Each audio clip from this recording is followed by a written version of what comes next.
మన మీద దేవుని కొన్న ప్రణాళిక ఎలా నెరవేరుస్తాడో చూడండి. కీర్తనల గ్రంథం 76 కీర్తన 12వ చరణం.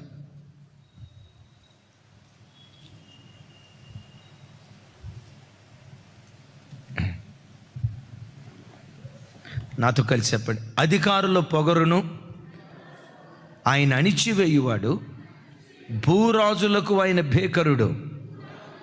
ఎవరికి భేకరుడట? ఎవరికి భేకరుడట? ఏమని చేస్తాడట? పెద్దగా చెప్పాలి. అధికారుల పొగరును అణిచేస్తాను అని మాట్లాడతాడు. దైవజనమ, కొంతమంది పొగరుబట్టిన మాటలు మాట్లాడతారు. వాళ్ళ ఎత్తుని బట్టో, వాళ్ళ బలాన్ని బట్టో, దేహ దారుఢ్యాన్ని బట్టో, ఉద్యోగాన్ని బట్టో, వాళ్ళు అనుభవిస్తున్న పొజిషన్ బట్టో, వాళ్ళ హోదాని బట్టో, వాళ్ళ అంతస్తుని బట్టో, వాళ్ళ స్థాయిని బట్టో పొగరుబట్టిన మాటలు మాట్లాడతారు. ఈ దేవుడు ఎవరో తెలుసా? అధికారుల కొంచెం పెద్దగా అధికారుల చెప్పాలి. అధికారుల పొగరును అణిచేస్తాడు. దైవజనమ, నీకు వ్యతిరేకంగా అధికారులే లేచిన పొగరుబట్టిన మాటలు పొగరెక్కి మానవ భాషలో చెప్తా అదేదో ఏదో అంటారు చూసారా? అట్లాంటి మాటలు మాట్లాడిన అధికారులు పొగరును అణచటానికి నీ దేవుడు శక్తి కలిగిన వాడు. Praise the lord. అయితే సుమి, నీ జీవితంలో పొగరుబట్టిన మాటలు నీలో ఉండకూడదు. విన్నారు ఈ మాట? పొగరుబట్టిన మాటలు మనలో ఉండకూడదు. ఈ పొగరుబట్టిన వ్యక్తులను, ఆ అధికారం పరిస్థితిని బట్టి, ఈ పొగరుబట్టిన పరిస్థితిలో బ్రతికే వాళ్ళని దేవుడు ఎలా అనుస్తాడో చూడండి. యెషయా గ్రంథంలో చక్కటి మాట రాసి ఉంటుంది. యెషయా గ్రంథం 25వ అధ్యాయం 10వ వచనం నుంచి 12వ వచనం వరకు. యెషయా గ్రంథం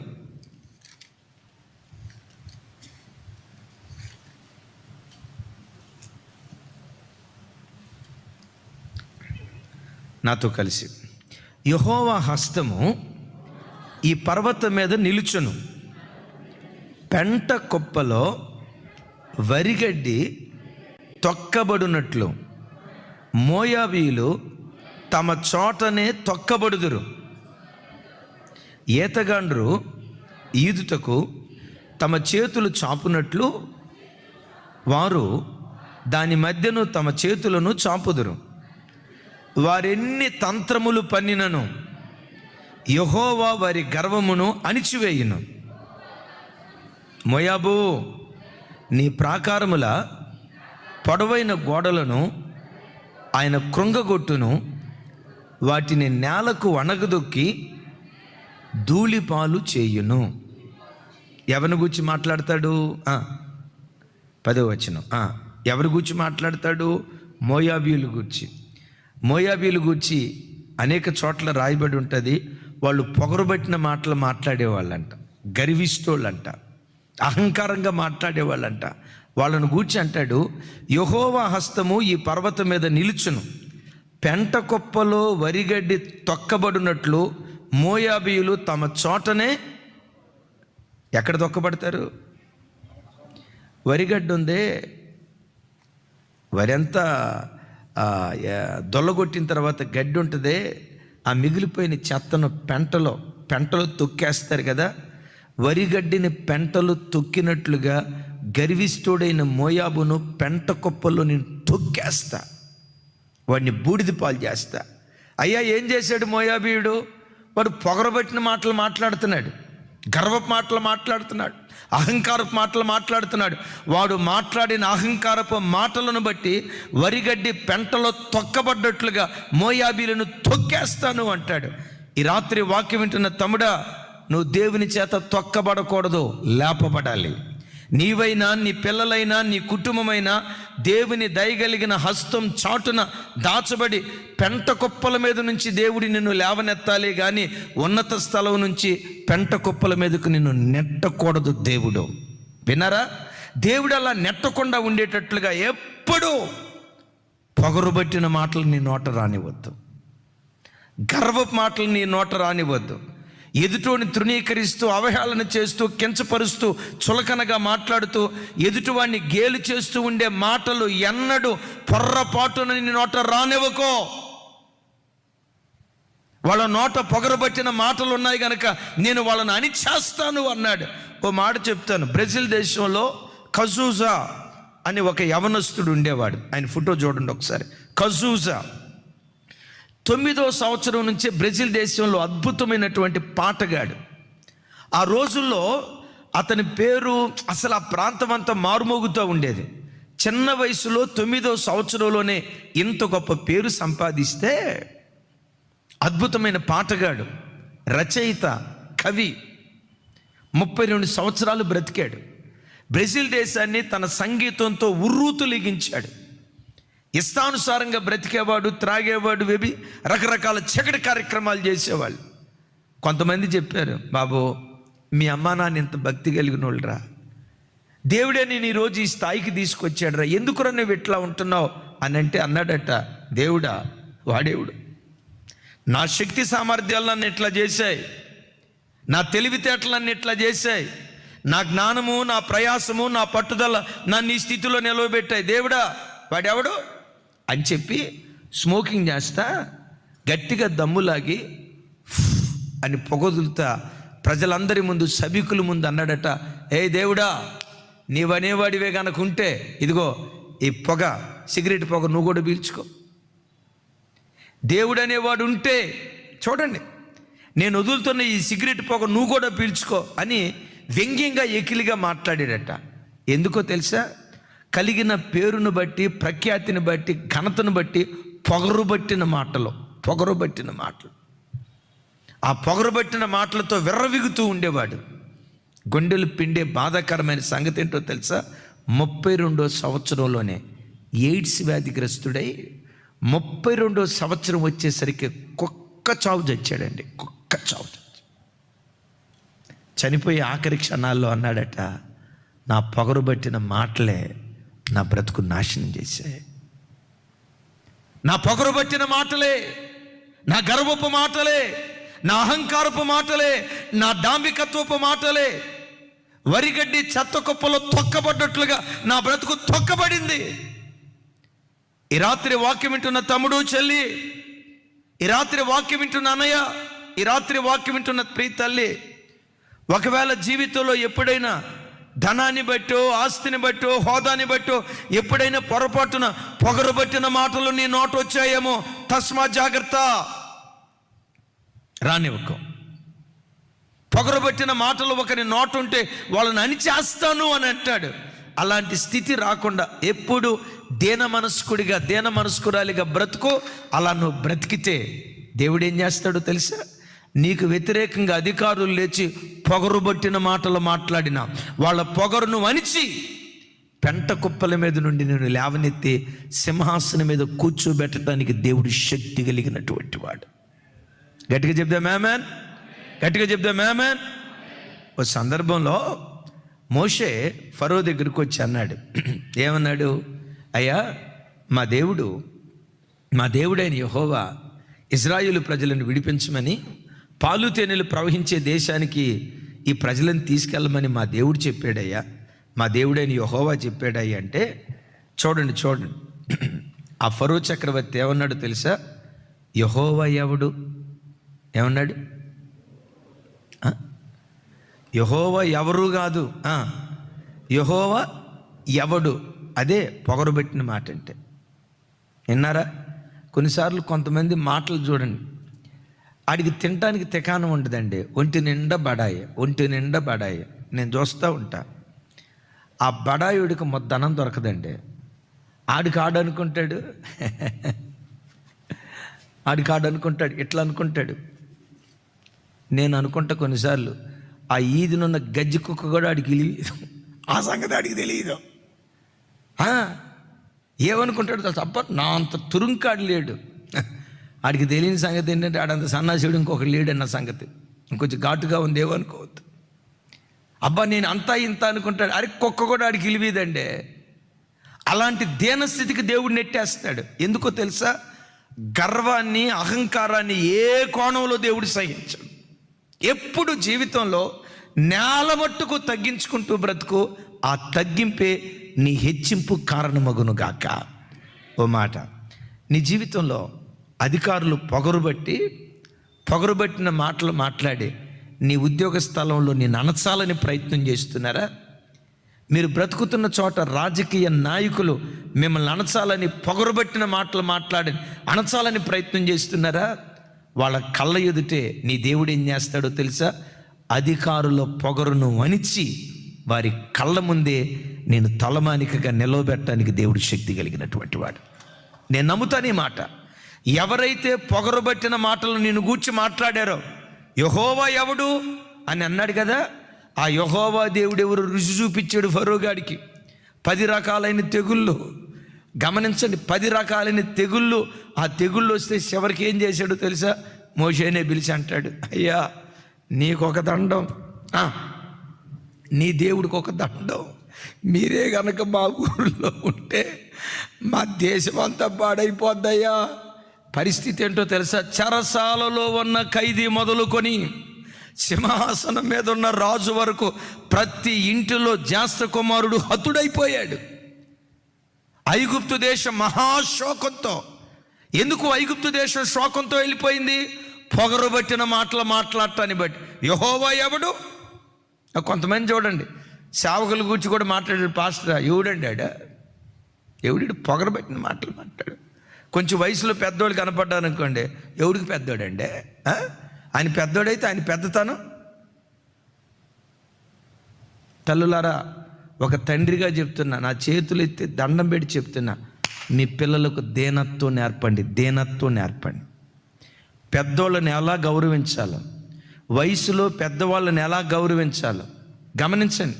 సేవకులను ఎలా గౌరవించాలో, మీరు బ్రతుకుతున్న వీధిలో ప్రాంతంలో పెద్దవాళ్ళను ఎలా సంస్కారంగా మాట్లాడాలో ఆ విధేయత కలిగిన మనస్సు నేర్పండి. ఎందుకో తెలుసా? ఒక వ్యక్తిలో దేవుడు దీనత్వం చూస్తే ఆకాశం అంత ఎత్తుకు దేవుడు లేవనెత్తడం ప్రారంభిస్తాడు. నేను నమ్ముతా ఈ మాట. Praise the lord. సౌలుతో దేవుడు అంటాడు, నీ దృష్టికి నీవు అల్పుడవై ఉన్నందున ఇశ్రాయేలీయులకు శిరస్సు వైతివి అంటాడు. నాతో కలిసి చెప్పండి, నీ దృష్టికి నీవు, మొత్తం చెప్పండి అమ్మా, లైవ్లో ఉన్న బిడ్డలు కూడా, నీ దృష్టికి నీవు అల్పుడవై ఉన్నందున ఇశ్రాయేలీయులకు శిరస్సు వైతివి. నా దేవుడు ఈ రాత్రి వాక్యం వింటున్న మిమ్మలను, మీరు ఏ ప్రాంతంలో బ్రతుకుతున్నారో ఆ ప్రాంతాలలో మిమ్మలను శిరస్సుగా దేవుడు నిలవబెట్టునుగాక. మీ పిల్లలను శిరస్సుగా నిలవబెట్టునుగాక. శిరస్సుగా నిలవబెట్టాలంటే ఏం చేయాలి? ఆమెన్ అనాలా? ఆమెనే ఉంది, 3 అక్షరాలు కీల్కతం. ఆమెను కాదు, నీ దృష్టికి నీవెప్పుడు, అమ్మ బ్యోలా తల్లి, నీ దృష్టికి నీవెప్పుడు రిక్తురాలిగా అల్పురాలిగా చేసుకో. ఈ మందిరంలో జస్ట్ ఐ యామ్ డస్ట్. నేనేమై ఉన్నానో నీ కృపే యేసయ్యా. నేను అనుభవిస్తున్న ప్రతి ఆశీర్వాదం నీవు పెట్టిన భిక్ష యేసయ్యా. నువ్వు పెట్టిన భిక్ష యేసయ్యా. నీ భిక్షను అనుభవిస్తూ నేను సుఖంగా బ్రతుకుతున్నాను. అతిశయించడానికి నా దగ్గర ఏముందని నీ దృష్టికి నీవు అల్పురాలిగా బ్రతికితే నీ కడుపును పుట్టిన బిడ్డలను సంఘంలో శిరస్సుగా నిలవబెడతాడు. నీ కుటుంబాన్ని శిరస్సుగా నిలవబెడతాడు. మీరు ఏ ప్రాంతంలో బ్రతుకుతున్నారో ఆ ప్రాంతంలో మిమ్మల్ని శిరస్సుగా నిలవబెట్టడానికి దేవుడు శక్తి కలిగినటువంటి వాడై ఉన్నాడు. అధికారులే వ్యతిరేకంగా లేచిన, రాజకీయ నాయకులే వ్యతిరేకంగా లేచి పొగరుబట్టిన మాటలు మాట్లాడిన అధికారుల పొగరును అణచటానికి నీ దేవుడు శక్తి కలిగిన వాడు. వాళ్ళ పొగరును అణిచి నీ మీద దేవుని కొన్న ప్రణాళిక ఏదో తప్పకుండా దేవుడు దాన్ని నెరవేర్చునుగాక. బట్ నీ జీవితంలో నువ్వు మాత్రం పొగరుబట్టిన మాటలు మాట్లాడుతావు. ఆమేన్ చెప్దాం. ఆమేన్. ఈ దేవుడు అణిచేవాడు. అల్లరిని అణుస్తాడు, పొగరుబట్టిన వాళ్ళని అణుస్తాడు. ఇంకా ఏమణుస్తాడో చూడండి. జకరియా గ్రంథం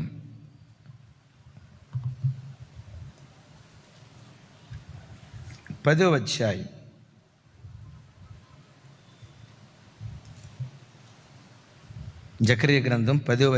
11వ వచనం. అందరూ చూడండి.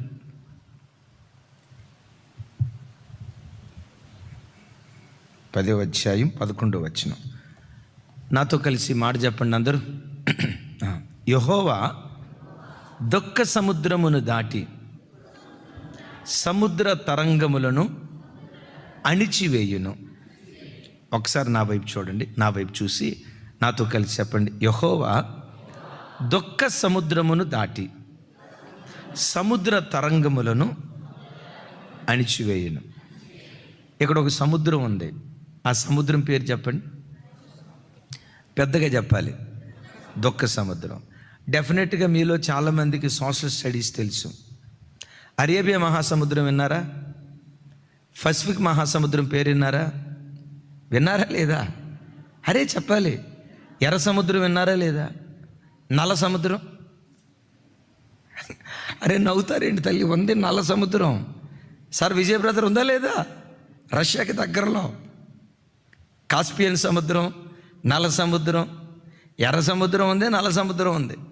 పసిఫిక్ మహాసముద్రం, అరేబియా మహాసముద్రం, హిందూ మహాసముద్రం. ఈ పేర్లన్నీ విన్నారా లేదా? మ్యాప్లో ఎక్కడైనా దుఃఖ సముద్రం పేరు విన్నారా? విన్నావా? ఆ మ్యాప్ తీసుకురా నాయన. మిమ్మల్ని అడుగుతా, అందరు నా వైపు చూడండి. జూమ్లో ఉన్న వాళ్ళు కూడా చెప్పండి, దుఃఖ సముద్రం ఎక్కడుంటుంది?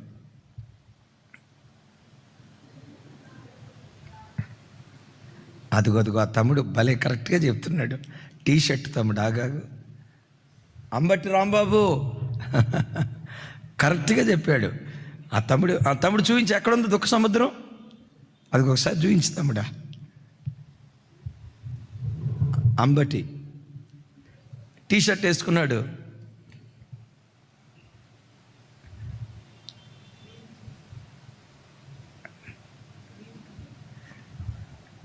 ఎస్ తమ్ముడా, ఎక్కడుంది ఒకసారి చూపించు.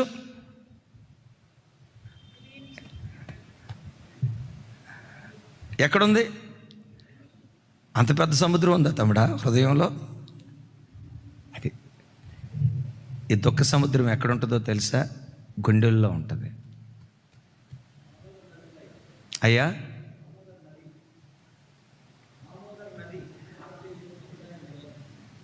థ్యాంక్ యూ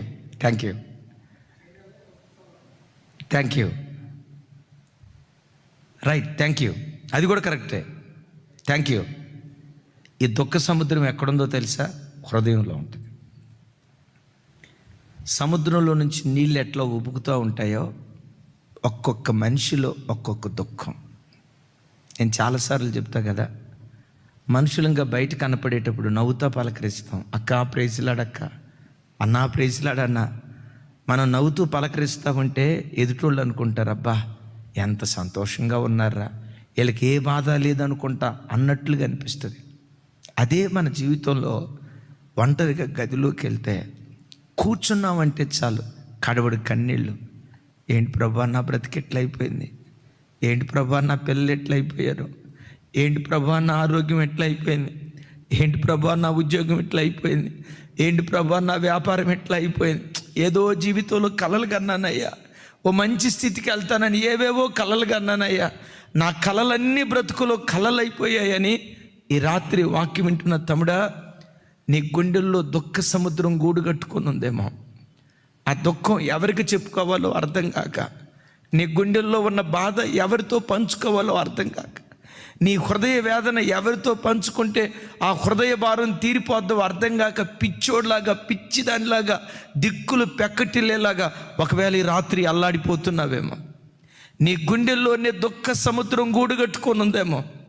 భర్తకి చెప్పుకోలేక, భార్యకి చెప్పుకోలేక, కడుపును పుట్టిన పిల్లలకు చెప్పుకోలేక, లోపల కుమిలిపోతూ ఆ దుఃఖాన్ని బట్టి వ్యాధిగ్రస్తురాలై ఒకవేళ మంచాన పడిపోయేవేమో. గుండెల్లో దుఃఖ సముద్రం గూడు కట్టుకొని ఉందేమో. ఈ రాత్రి నేను ప్రకటించే ఈ దేవుడు దుఃఖ సముద్రాన్ని దాటింపచేసే దేవుడు. ఆ దుఃఖ సముద్రాన్ని అణిచివేయటానికి శక్తివంతుడైన దేవుడు. ఏ దుఃఖ సముద్రం నీ గుండెల్లో గూడు కట్టుకున్న ఈ దేవుడు నీ దుఃఖ దినాలు సమాప్తం చేయటానికి శక్తి కలిగినటువంటి వాడు. ఏ దుఃఖం గుండెల్లో గూడు కట్టుకోను, ఏ దుఃఖం మానసికంగా నిన్ను నలగొడుతుంది, ఏ దుఃఖం మనుషుల మధ్యలో తలెత్తుకోలేక ఈ బ్రతికే కంటే నేను చచ్చిపోతే మంచిది, నాలాంటిది ఎందుకు బ్రతకాలి, నాలాంటి వాడు ఎందుకు బ్రతకాలి? ఈ బ్రతికే కంటే నేను చస్తే మంచిదని చావును కోరుకుంటూ ఒకవేళ ఈ రాత్రి వాక్యం వింటే, తమ్ముడు చెల్లి, నీకు ఒక శుభవార్త. నేను ప్రకటించే ఈ దేవుడు ఎవరో తెలుసా? దుఃఖ సముద్రాన్ని దాటింప చేయగలిగినటువంటి దేవుడు. Praise the lord. ఆ దుఃఖ సముద్రాలను అణచగలిగినటువంటి దేవుడు. ఆ సముద్రం ఎంత పెద్దదైనా, నీ నేలుబడి చేస్తున్న సమస్య ఎంత భీకరమైనదైనా, నీ శక్తికి మించినదైనా, వాటిని అణచటానికి దేవుడు శక్తి కలిగినటువంటి వాడు. విశ్వసించు అంతే. అది ఎంత భీకరమైన సముద్రమైనా ఈ దేవుడు ఎవరో తెలుసా? విశ్వసించు. ఈ రాత్రి వాక్యం వింటున్న నీ బ్రతుకులో నీ దుఃఖ దినాలు దేవుడు సమాప్తం చేయును గాక. నీ దుఃఖ దినాలు దేవుడు సమాప్తం చేయునుగాక. నీ అంగలార్పును నిశ్చయంగా దేవుడు నాట్యంగా మార్చునుగాక. ఎవరి దేవుడు? దుఃఖ సముద్రాన్ని దాటింప చేసే దేవుడు. నువ్వు చెప్పవచ్చు, అయ్యా నా బాధలో సముద్రం ఎంత విస్తారమో నా బాధ కూడా అంత విస్తారం అయ్యా, కొలవలేను. నీకు నాకు కలిగిన బాధే కాదు. బైబిల్లో ఒక భక్తుడు కూడా తన దుఃఖాన్ని దేంతో పోలుస్తాడు చూడండి. యోబు గ్రంథం 6వ అధ్యాయం చూడండి ఒకసారి. 6వ అధ్యాయం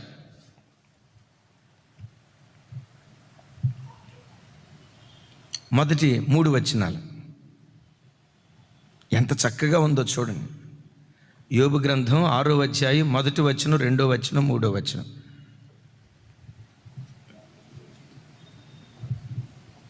నాతో కలిసి ఈ మాట ఆలకించి నీ మేలు కొరకు తెలుసుకొనుము. దానికి యోబు ఇట్లని ప్రత్యుత్తరం ఇచ్చెను. నా దుఃఖము చక్కగా తోచబడునుగాక, దాన్ని సరిచూచుటకై నాకు వచ్చిన ఆపద త్రాసులో పెట్టబడునుగాక. అలాగు చేసిన యెడల నా విపత్తు సముద్రములో ఇసుక కన్నా భారముగా కనపడును. 2వ వచనం మరలా ఏమన్నాడండి? నా దుఃఖం చక్కగా తోచబడును గాక, సరిచూచుటకై నాకు వచ్చిన ఆపద త్రాసులో పెట్టబడును గాక. చూడండి ఆ మాటలు. నా దుఃఖం త్రాసులో తోచబడును గాక, నాకు వచ్చిన ఆపద త్రాసులో పెట్టబడునుగా. అంటే అంత దుఃఖం ఉంది అయ్యా. త్రాసులో పెట్టి తూస్తే ఎంత దుఃఖం ఉందయ్యా నీ గుండెల్లో, ఎంత బాధ ఉందయ్యా నీ గుండెల్లో. 3వ వచనంలో అంటాడు, సముద్ర తీరమందలి ఇసుక కన్నా నా దుఃఖం ఇంకా బరువుగా ఉంది. ఈ వాక్యం వింటున్న ప్రియబిడ్డ, చుట్టూత ప్రజలకి నవ్వుతూ కనపడ్డావేమో, ప్రజలు నీ పెదాల మీద ఉన్న నవ్వును చూశారేమో. ఈ రాత్రి నేను ప్రకటించే నా దేవుడు, ఏ ఇంట్లో ఉండి వాక్యం వింటున్నావో, ఏ దేశంలో ఉండి వాక్యం వింటున్నావో, ఈ దేవుడు ఈ రాత్రి నీ హృదయంలోకి తొంగి చూస్తున్నాడు. సముద్రం కంటే విస్తారమైన దుఃఖం గుండెల్లో పెళ్ళుబుకుతూ ఉందేమో. ఒక శుభవార్త. ఏంటో ఆ శుభవార్త తెలుసా? నీ దుఃఖాన్ని దేవుడు త్రాసులో తోస్తున్నాడు. ఆమేన్. మీరు అనొచ్చు, అన్నయ్య దేవుడు త్రాసులో నా దుఃఖం దూస్తే దీనికి ఆమెనే ఉందన్నయ్య అని అంటారా? ఎందుకు త్రాసులో తోస్తున్నాడో తెలుసా? శ్రమ నొందిన ఏండ్ల కొలది సమృద్ధినివ్వటానికి దేవుడు తోస్తున్నాడు. నువ్వు అనుభవించిన శ్రమకు ప్రతిగా, నీవు అనుభవించిన దుఃఖానికి ప్రతిగా 2 దీవెన దేవుడు నీకు అనుగ్రహించడానికి నీ దుఃఖాన్ని త్రాసులో తోస్తున్నాడు. ఎందుకు ఆయన త్రాసులో తోస్తున్నాడో తెలుసా? నువ్వు శ్రమ నొందిన ఏండ్లు దేవుడు లెక్కిస్తాడు, కన్నీళ్లు కార్చిన ఏళ్ళు లెక్కిస్తాడు, దుఃఖపడిన ఏళ్ళు లెక్కిస్తాడు. నా బ్రతికేంటి ఎలా అయిపోయిందని రొమ్ము కొట్టుకుంటూ ఏడ్చిన దినాలు దేవుడు లెక్కిస్తాడు. నేల మీద నువ్వు కాచిన కన్నీటి చుక్కలు దేవుడు లెక్కిస్తాడు. మరి విశేషంగా ఎంత శ్రమను, ఎంత దుఃఖాన్ని అనుభవించావో నీ దుఃఖమంతా దేవుడు కొలుస్తాడు, నీ నిందను దేవుడు కొలుస్తాడు. ఎందుకో తెలుసా? నిందకు ప్రతిగా రెట్టింపు ఘనత ఇవ్వటానికి. రెట్టింపు ఘనత ఇవ్వాలంటే ముందు నువ్వు ఎంత నింద పొందావో దేవుడు కొలవాలి కదా. రెట్టింపు సంతోషం నీకు ఇవ్వాలంటే ముందు నువ్వు పొందుకున్న దుఃఖాన్ని దేవుడు కొలవాలి కదా. అందుకనే ఈ రాత్రి వాక్యం వింటున్నా ఎలారా, నీ దుఃఖం వ్యర్థం కాదు, నీ కన్నీళ్ళు వ్యర్థం కాదు, నీ ప్రయాసం వ్యర్థం కాదు. గుండెల్లో దుఃఖ సముద్రం పెళ్ళుబుకుతూ చుట్టూతా వాళ్ళు చూస్తే ఏమనుకుంటారోనని నోట్లో గొడ్డ అడ్డం పెట్టుకొని నోట్లో బట్ట కుక్కుకొని కుమిలి ఏడుస్తున్నావేమో. శుభవార్త, నీ దుఃఖాన్ని త్రాసులో తోస్తున్నాడు. యోబు దుఃఖాన్ని త్రాసులో తూసి 2 ఘనత యోబుకి ఇవ్వలేదా? 2 ఆశీర్వాదం యోబుకి ఇవ్వలేదా? యోబు జీవితంలో దేవుడే కార్యం చేశాడు. ఈ రాత్రి వాక్యం వింటున్న నీ బ్రతుకులో కూడా నీ దుఃఖ దినాలు సమాప్తం చేసి నీ దుఃఖానికి ప్రతుగా 2 ఆశీర్వాదం దేవుడు అనుగ్రహించును గాక. ఈ దేవుడు ఎవరో తెలుసా? దుఃఖ సముద్రాన్ని దాటింప చేసి సముద్ర తరంగాలను అణిచివేసే దేవుడు. ఒకవేళ నువ్వు అనొచ్చు, అన్నయ్య నాకున్న సమస్యలు మీరు చెప్పినంత తేలికైనవి కాదన్నయ్య, అమ్మో నన్ను ఆవరించిన సమస్యలు మామూలు సమస్యలు కాదన్నయ్య, నా శక్తికి మించిన సమస్యలు అన్నయ్య అని అంటావా? ఒక మాట, నీ శక్తికి మించినవి అయి ఉండొచ్చు, నీ దేవుని శక్తికి మించినవి కాదు కదా. నీ బలానికి మించినవి అయి ఉండొచ్చు, నీ బలానికి మించినవి అయి ఉండొచ్చు, దేవుని బలానికి మించినవి కాదు కదా. నీ సామర్థ్యానికి మించినవి అయి ఉండొచ్చు, దేవుని సామర్థ్యానికి మించినవి కాదు కదా. నీ సమస్య ఎంత బలమైనదైనా నీ దేవుని ఎదుట ఆఫ్టర్ ఆల్. అందుకనే కీర్తనలో చక్కటి మాట రాసి ఉంటుంది చూడండి. 93వ కీర్తన 4వ చరణం. మొన్న ఈ మధ్య ఎర్లీ మార్నింగ్ మెసేజ్లో కూడా చెప్పాను.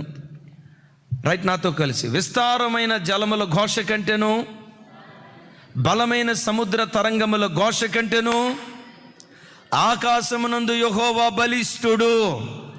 ఆ బలిష్ఠుడైన దేవునికి చప్పట్లు కొడుతూ స్తోత్రాలు చెప్దాం. గట్టిగా చప్పట్లు కొడుతూ లైవ్ చూస్తున్న ప్రతి కుటుంబం ఆకాశమందలి యెహోవా, పెద్దగా చెప్పాలి లైవ్లో ఉన్న బిడ్డలు కూడా. ఆకాశమందలి యెహోవా బలిష్ఠుడు. దేనికంటే? విస్తారమైన జలముల ఘోష కంటే, బలమైన సముద్ర తరంగముల ఘోష కంటే ఆకాశమందలి యెహోవా బలిష్ఠుడు.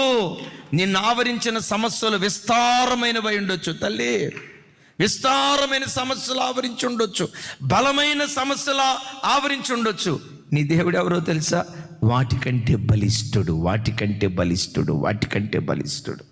ఎందుకో పరిశుద్ధాత్మ దేవుడు నా హృదయాన్ని ప్రేరేపిస్తున్నాడు. లైవ్ చూస్తున్న తల్లి, నా ప్రీతముడా, ఏ దుఃఖంతో దేవుని సన్నిధిలో నువ్వు కూర్చున్నావో యేసు నామం పేరిట రాగల దినాల్లో ఆ దుఃఖ సముద్రాన్ని దేవుడు దాటింప చేయబోతున్నాడు. ఆమెన్ చెప్పు, ఆమెన్. ఆ దుఃఖ సముద్రాన్ని దేవుడు దాటింప చేయబోతున్నాడు. ఆ విస్తారమైన జలముల ఘోషను దేవుడు అణచబోతూ ఉన్నాడు. యేసయ్యకి మహిమ కలుగును గాక. ఎందుకో తెలుసా? నిన్ను ఆవరించిన సమస్యలన్నిటికంటే ఆకాశమందలి యెహోవా. అసలు ఆ మాట పవర్గా చెప్పాలండి. ఎలాంటి వాడటమ్మా? సంపూర్ణమ తల్లి ఎలాంటి వాడట ఆయన? మీరు పెద్ద వయసు అనుకోవద్దు, చెప్పండి గట్టిగా. నిన్ను ఆవరించిన సమస్యల కంటే నీ దేవుడు బలిష్ఠుడు.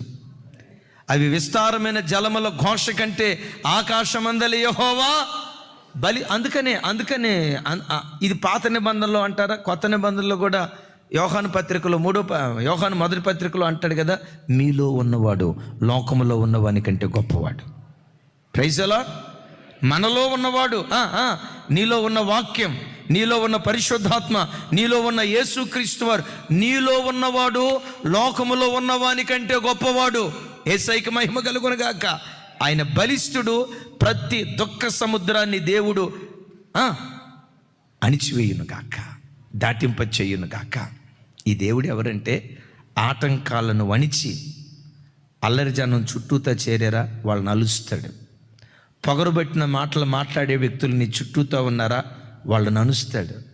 గుండెల నిండా దుఃఖ సముద్రం పెళ్ళుబుకుతుందా వాటిని అనుస్తాడు.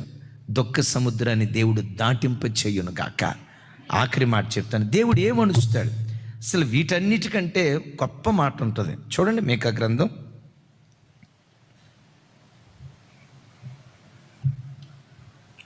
గ్రంథం 7వ అధ్యాయం 18-19 వచనాలు ఒకసారి చూడండి. మీకా గ్రంథం 7వ అధ్యాయం. బహు చక్కటి విలువైన మాట అక్కడ రాసి ఉంటుంది. అందరూ ఆ మాట టిక్ చేసుకోండి. ఈ రాత్రి దేవుడు మన జీవితాల్లో ఈ మాట మనందరి బ్రతుకులో దేవుడు రూఢిపరచునుగాక, నెరవేర్చునుగాక. అందరూ చూడాలి. 7వ అధ్యాయం 18-19 వచనాలు నాతో కలిసి చెప్పండి. తమ స్వాస్థ్యములో శేషించిన వారి దోషమును పరిహరించి వారు చేసిన అతిక్రమముల విషయమై వారిని క్షమించు దేవుడువైన నీతో సముడైన దేవుడున్నాడా? ఆయన కనికరము చూపుట యందు సంతోషించువాడు గనుక నిరంతరము కోపముంచాడు. 19వ వచనం పెద్దగా చెప్పండి ఇక్కడ. ఆయన మరలా మన యందు జాలిపడును, మన దోషములను అణిచివేయును, వారి పాపములన్నిటినీ సముద్రపు అగాధములో నువ్వు పడవేతువు. చప్పలు కొడుతూ స్తోత్రాలు చెప్దాం, చప్పలు కొడుతూ స్తోత్రాలు చెప్దాం. 19వ వచనంలో అంటాడు, వారి దోషములన్నిటినీ నీవు అణిచివేయుదు. ఏమని చేస్తాడట? చెప్పాలి. ఎక్కడుంది ఈ దోషం, ఎక్కడుంది పాపం? మన సొంత శరీరంలోనే ఉంది. క్రైస్తవ జీవితంలో అన్ని ఆశీర్వాదాల కంటే గొప్ప ఆశీర్వాదం ఏంటో చెప్పంటారా? 10 లక్షల రూపాయల జీతం కలిగిన ఉద్యోగం సంపాదించిన దానికంటే పవిత్రమైన జీవితం జీవించడానికి మించిన ఆశీర్వాదం క్రైస్తవ జీవితంలో మరొకటి లేదు. ఏం ఒక్కళ్ళు ఆమె చెప్పలా? 10,000 రూపాయల ఉద్యోగం అంటేనే మీరు ఆమె చెప్పేటట్టున్నారు. వింటారా? 7 అంతస్తుల భవంతిలో బ్రతికేదానికంటే, కోట్ల రూపాయలకు పడిగెత్తే దానికంటే, కారపు మెతుకులు తిన్న నీతి న్యాయాలు కలిగి, పవిత్రత కలిగి, ఏ దోషానికి అప్పగించబడకుండా, ఏ అపవిత్రతకు అప్పగించబడకుండా పవిత్రంగా బ్రతికితే అంతకు మించిన ఆశీర్వాదం క్రైస్తవ జీవితంలో మరొకటి ఏదీ లేదు. దేవుడు ఏమంటాడు తెలుసా? నేను అణిచేస్తాను అన్నాడు. ఏమణుస్తావు? నీలో ఉన్న పాపాన్ని దేవుడు అణిచివేయునుగాక, నీలో ఉన్న దోషాన్ని దేవుడు అణిచివేయునుగాక, నీలో చెలరేగుతున్న ఉవ్విళ్ళురుతున్న ప్రతి అపవిత్రమైన దురాశ సంబంధమైన ప్రతి అపవిత్రమైన కోరికను యేసు నామం పేరిట దేవుడు అణిచివేయునుగాక. గట్టిగా చెప్దాం ఆమేన్. దేన్ని అణిచేస్తానంటున్నాడు? ఒక మాట, నీలో ఉన్న పాపం అణిచివేయబడిందా? నీ దోషం అణిచివేయబడిందా? ఖచ్చితం, నీ మీద దేవునికి ఉన్న ప్రణాళిక నెరవేర్చబడింది. పరిశుద్ధతకు దేవుని ప్రణాళికకు అవినావభావ సంబంధం ఉంది. ఆమేన్ చెప్దాం. ఏం చెప్పాను? ఆమేన్ చెప్పానా? కాదు. ఏం చెప్పాను? పరిశుద్ధతకు నీ మీద దేవుని ప్రణాళిక నెరవేర్చబడటానికి అవినావభావ సంబంధం ఉంది. దైవజనమ, చాలాసార్లు నీ మీద దేవుని ప్రణాళిక నిర్వీర్యం అవటానికి దేవుడు కారణం కాదు, నీ పాపమే చాలాసార్లు కారణమవుతుంది. సంసోన్ జీవితంలో సంసోను మీద దేవుని ప్రణాళిక నిర్వీర్యమైపోవటానికి సంసోన కారణం, దేవుడా కారణం? మాట్లాడలా, మరలా పెద్దగా చెప్పాలి. సొలొమోను పట్ల దేవుని ప్రణాళిక నిర్వీర్యమైపోవటానికి కారణం దేవుడా సొలొమోనా? చెప్పాలి, పెద్దగా చెప్పాలి. ఇస్కరియోతు యోధా పట్ల దేవుని ప్రణాళిక నిర్వీర్యమైపోవటానికి కారణం ఇస్కరియోతు యోధానా దేవుడా? ఇస్కరియోతు యోధానే. దైవజనమ, నీ జీవితంలో కూడా నీ పట్ల దేవునికి ఉన్న ఉన్నతమైన ప్రణాళికలు నిర్వీర్యం ఎక్కడైపోతున్నాయో తెలుసా? దేవుని ఇష్టానుసారంగా బ్రతక్క, పాపాన్ని జుర్రుకుంటూ, అపవిత్రతను జుర్రుకుంటూ, లోకస్తుడిగా బ్రతకటాన్ని బట్టే నీ మీద దేవునికి ఉన్న ప్రణాళిక నిర్వీర్యమైపోతుంది.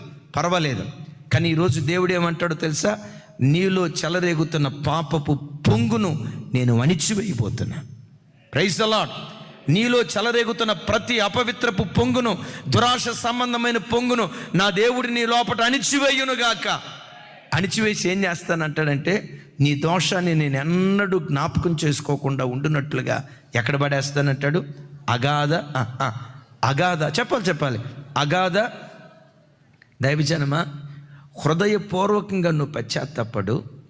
ఈ దేవుడు ఎంత భీకరుడంటే, పశ్చాత్తాపడితే మన పాపాన్ని దేవుడు మనకి ఎంత దూరం చేస్తాడో బైబిల్లో ముద్దాడే ఒక మాట మీకు తెలిసి ఉండొచ్చు, రెఫరెన్స్ ఏం అవసరం లేదు, నా వైపు చూడండి. దేవుడట మన దోషాన్ని, మన పాపాన్ని తూర్పునకు పడమర ఎంత దూరమో అంత దూరం చేస్తాడట. తమ్ముడు నా మాట అర్థమైందా? విజయ్ బ్రదర్, నీకు సోషల్ స్టడీస్ మంచి అవగాహన ఉంది. తూర్పు నుంచి పడమరకి ఎంత దూరం? భారతదేశానికా? అంటే భారతదేశానికి ఒక్కదానికి తూర్పు పడమర ఉంటుందా? ఈ విశ్వానికి తూర్పు నుంచి పడమరకి ఎంత దూరం? కొలిసి వస్తావా? ఇక వచ్చేది ఉండదు. ఈ రోజు వరకు కొలత తెలియదండి. తూర్పు నుండి పడమరకి ఎంత దూరం? సరే, లైవ్ చూస్తున్న బిడ్డలు ఎవరికైనా తెలిసామో చేతులు ఎత్తని చూద్దాం. అమ్మ రాజమండ్రి రెబకా సిస్టర్, మీకేమైనా తెలుసా? సరే కొలిసిరండి అమ్మ, కొలిసిరండి. ఇక వచ్చేది ఉండదు. తూర్పు నుండి పడమటికి ఎవ్వడు ఈ రోజుకి కొలత తెలియదో. నీవు నేను దేవుని సన్నిధిలో పశ్చాత్తాపడాలే కానీ నీ పాపాన్ని నీకు దేవుడు అంత దూరం చేస్తాడు. పడమటికి తూర్పు ఎంత దూరమో ఆయన మన అతిక్రమంలోను మనకు తమ్ముడు పశ్చాత్తాపడు. నీ ఆలోచనలు సరైనవి కాదా? తప్పుడు ఆలోచనలు వస్తున్నాయా? దేవుని కాళ్ళు పట్టుకొని పశ్చాత్తాపడు. ఇంకెన్నడూ అపవిత్రపు ఆలోచన నీ మనసులో కూడా రాకుండా తూర్పు నుండి పడమటికి ఎంత దూరమో ఆ తప్పుడు ఆలోచన అంత దూరపరచునుగాక.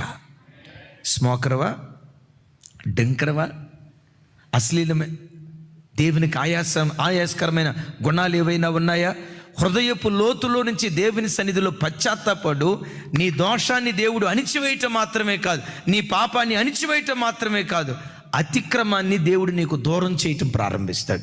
ఎంత దూరం చేస్తాడు అంటే తూర్పు నుండి చెప్పాలరా తల్లి, తూర్పు నుండి పడమటికి ఎంత దూరమో ఆ బలహీనత ఇంకెన్నడూ నీ లోపట కనబడకుండా ఒక నవనూతనమైన వ్యక్తిని నీలో నుంచి దేవుడు పుట్టిస్తాడు.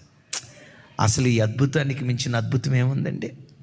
తూర్పు నుండి పడమటకు ఎంత దూరమో అంత దూరం మన అతిక్రమములను దూరపరిచి ఉన్నాడు. తమ్ముడు, చెల్లి, ఏ అతిక్రమం ఈ రాత్రిని ఏలుబడి చేస్తుందో, ఏ బలహీనతలో నీ జీవితాన్ని ఏలుబడి చేస్తున్నాయో, యేసు నామం పేరిటి రాత్రి అతిక్రమాలు దేవుడు నీకు దూరపరచునుగాక. తూర్పు నుండి పడమటికి ఎంత దూరమో అంత దూరం యేసు నామములో దేవుడు వాటిని వెళ్ళగొట్టునుగాక.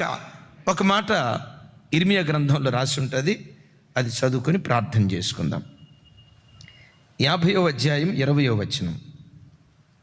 50వ అధ్యాయం 20వ వచనం. నాతో కలిసి చెప్పండి. ఆ కాలమున ఆనాటికి ఇశ్రాయేలీల దోషము వెదికినను అది కనబడకుండును, యోధా పాపములు వెతికినను అవి దొరకవు, శేషించిన వారిని నేను క్షమించెదను, ఇదే యెహోవా వాక్కు. లైవ్లో ఉన్న బిడ్డలారా ఒకసారి ఆ మాట తెరవండి, ప్రార్థన చేసుకుందాం. ఆ వచనం మీద చేయి పెట్టి ప్రార్థన చేసుకుందాం. ఏమని రాసి ఉంటుంది? అందరు చూడాలి. ఆ కాలమున ఆనాటికి ఇశ్రాయేలీయుల దోషము వెతికినను కనబడదు, యోధా పాపము వెతికినను, దోషం వెతికినా కనపడదు, పాపం వెతికినా దొరకదు. విన్నారు ఇక్కడ? ఆ కాలమున. ఆ కాలం ఏ కాలమో కానీ మీరు అనండి ప్రభుత్వం, దేవా ఈరోజు సెప్టెంబర్ నెల ఇవాళ తారీఖు ఎంతమ్మా? ఎంత? సెప్టెంబర్ 4వ తారీఖు ఈ రాత్రి నుండి నేను మీ సన్నిధికి చేరే వరకు నాలో పాపం ఎంత వెతికినా పాపం కనపడకూడదయ్యా, దోషం కనపడకూడదయ్యా. తూర్పు నుండి పడమటికి ఎంత దూరమో నా బలహీనతలు నాకు దూరం చేయయ్యా. వాటిని అణిచేయి. నీ దేవుడు ఎవరో తెలుసా? అవరోధాలను వణిచి నీ మీద తనకున్న ప్రణాళిక తప్పకుండా దేవుడు నెరవేర్చుతాడు. ఈ ప్రవచనపు మాట మన జీవితాల్లో దేవుడు నెరవేర్చునుగాక.